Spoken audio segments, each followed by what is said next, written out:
प्राचीन काल में ब्रह्मांड पर एक महान और परोपकारी सम्राट महाबली का शासन था, जो भगवान विष्णु के परम भक्त थे।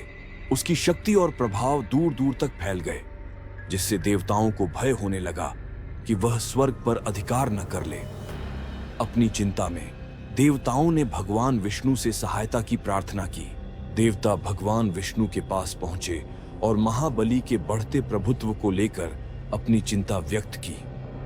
विष्णु ने धैर्यपूर्वक उनकी बात सुनी और सृष्टि के संतुलन की रक्षा के लिए वामन, एक विनम्र ब्राह्मण के रूप में अवतार लेने का निर्णय लिया। बौने के वेश में वामन राजा महाबली के भव्य यज्ञ समारोह में पहुंचे, जहां राजा प्रत्येक याचक को वरदान और दान प्रदान कर रहे थे। छोटे ब्राह्मण को देखकर महाबली ने उसे प्रेम पूर्वक स्वागत किया और उसे मनचाहा वरदान देने की पेशकश की।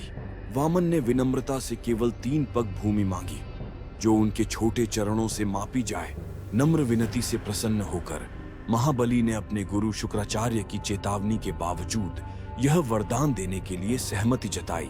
प्रतिज्ञा स्वीकार करते ही वामन बढ़ने लगे। वह त्रिविक्रम में परिवर्तित हो गए, विष्णु के विशाल स्वरूप में, जो इतना विशाल होता गया कि स्वर्ग लोक से भी ऊंचा उठ गया। अपने पहले कदम से त्रिविक्रम ने पूरी पृथ्वी को आच्छादित कर लिया।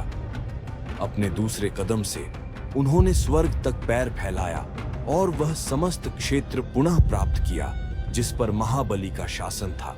तीसरे चरण के लिए कोई स्थान शेष न होने पर महाबली ने अपनी पराजय और दिव्य लीला को समझते हुए अपना सिर वामन के अंतिम चरण के लिए समर्पित कर दिया। महाबली की विनम्रता और भक्ति से प्रसन्न होकर वामन ने उन्हें आशीर्वाद दिया और उन्हें सबसे धर्मपरायण राजा की उपाधि प्रदान की। साथ ही वामन ने महाबली को वर्ष में एक बार अपने लोगों से मिलने की अनुमति दी, जो ओणम उत्सव के रूप में उनके सम्मान में मनाया जाता है। महाबली को आशीर्वाद देने के बाद विष्णु अपने वामन रूप में स्वर्ग लौट गए, पीछे त्याग, विनम्रता और भक्ति की अमर विरासत छोड़ते हुए। वामन के अवतार की कथा शक्ति के धर्म सम्मत उपयोग, विनम्रता और अहंकार पर धर्म की अंतिम विजय का प्रतीक बन गई। महाबली की विरासत जीवित रही। उन्हें एक ऐसे राजा के रूप में पूजा गया जिसने अपने वचन का पालन किया, भले ही उन्हें स्वयं भगवान का सामना करना पड़ा।